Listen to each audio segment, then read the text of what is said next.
Salut et fraternité. À l'occasion d'affaires médiatisées, de choses dont il est évidemment évident qu'elles sont beaucoup plus nombreuses que ce que les médias en disent,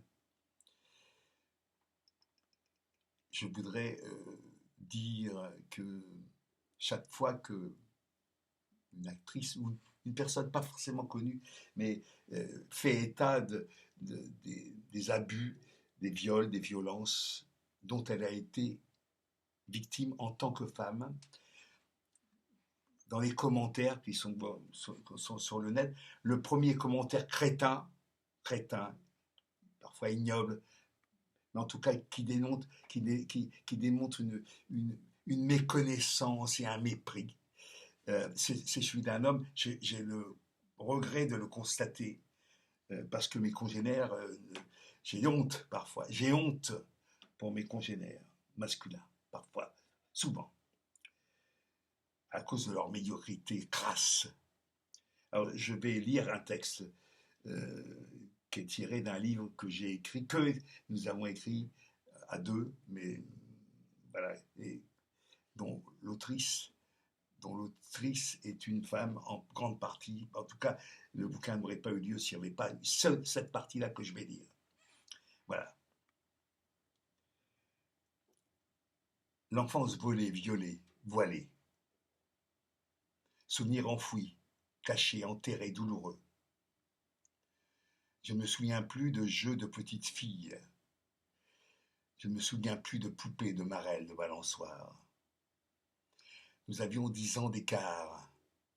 Il était mon prince, mon sauveur, mon amoureux. Il était mon frère aîné. Oui, mon frère, ce héros qui venait me chercher à la sortie d'école, celui qui me défendait quand je lui racontais les récréations où les garçons m'embêtaient. Il me chérissait, pensait à payer la cantine quand ma mère, elle, oubliait. Ma mère, elle m'oubliait tout le temps. Elle n'avait pour elle qu'un enfant, son fils. J'étais là, mais à ses yeux, je n'existais pas. Du haut de mes 6 ans, je disais à mon frère que je l'aimais, que lorsque je serais une dame, c'est avec lui que je me marierais. Alors il riait à gorge déployée. Je crois que c'était un samedi soir, un samedi, oui, car le midi, j'avais eu droit à des frites. C'était un des seuls jours où c'était permis les frites. C'était sans doute le premier samedi du mois. Nous étions seuls, mon frère et moi. Ma mère était partie, elle partait souvent. Elle se faisait belle, elle ne rentrait souvent qu'au petit matin. Elle ne disait rien, elle partait tout simplement. Ma mère était très belle. C'était un soir d'orage, le ciel était lourd, les éclairs fusaient, le ciel grondait. J'avais très peur, je serrais très fort mon unique poupée, le drap remonté jusqu'aux oreilles.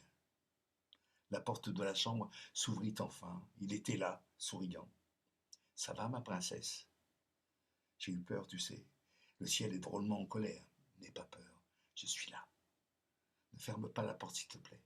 Il s'approcha, s'assit au bord du lit, posa une main sur mon visage, caressa ma joue. Tout ira bien, ma poupée, tu ne risques rien. Il s'allongea à mes côtés, me fixa longuement. Je ne connaissais pas ce regard, et pourtant je le verrai encore de longues années. Sa main ne s'arrêtait pas seulement à mon visage, mes cheveux. Tu sais, Lily, ma beauté, quand les personnes s'aiment fort comme nous aimons, elles font cela, elles font l'amour.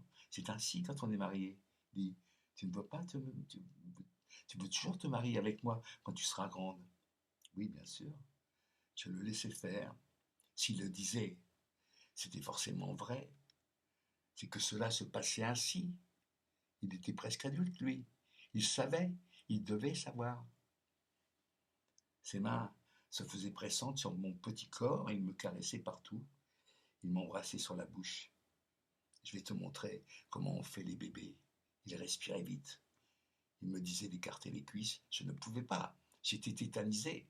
Alors de son genou, il écarta fortement ma cuisse gauche, porta sa main à ma bouche pour étouffer mes cris de peur, et soudain, je sentis entre mes petites jambes quelque chose de long, de dur, de doux. Cette chose entra dans mon sexe, cela me brûla, me fit terriblement mal, l'impression d'être écartelé. Mon Dieu, je vais mourir, pensais-je. Lui poussait des cris, des grognements, me disait que je lui appartenais, qu'il m'aimait, puis il s'écroula sur moi. Le temps me sembla une éternité. J'étais sorti de mon corps. Il se leva, remit son peignoir et me dit « Tu ne m'as pas montré à quel point tu m'aimais. Les amoureux doivent se caresser, s'embrasser, mais je ne t'en veux pas. Je n'en parlerai à personne, mais je veux que la prochaine fois, ma Lily, tu y mettes tout ton cœur, tout ton amour. » Il m'embrassa sur la joue, rabaissa ma chemise de nuit au niveau de mes genoux, remonta la couverture qui piquait à hauteur de mes yeux, me borda. « Dors bien, ma chérie. » La porte se referma. Je me mis sur le côté. Je serrai mes cuisses qui me collaient. J'avais très mal dans le ventre. Je jetai ma poupée par terre. Je ne jouerai plus jamais. Alors, je me suis mis à me bercer lentement, doucement. Je n'ai plus jamais cessé de le faire depuis ces instants. J'avais perdu à tout jamais mon âme d'enfant.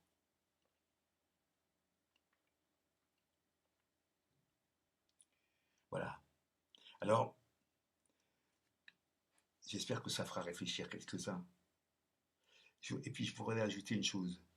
Récemment, avec l'affaire Betaram, il y a eu des hommes, des garçons, qui ont fait état des abus, des viols, des violences sexuelles souvent, dont ils ont été eux aussi des victimes. Étrangement, je peux me tromper, mais étrangement, je n'ai pas vu dans les commentaires le genre d'ignominie de certains commentaires masculins lorsqu'il s'agit de femmes et d'enfants, de femmes d'ex-enfants. Et on ne guérit jamais de son enfance, surtout quand elle est traumatisée à ce point. Voilà. Salut et fraternité. Hasta Victoria.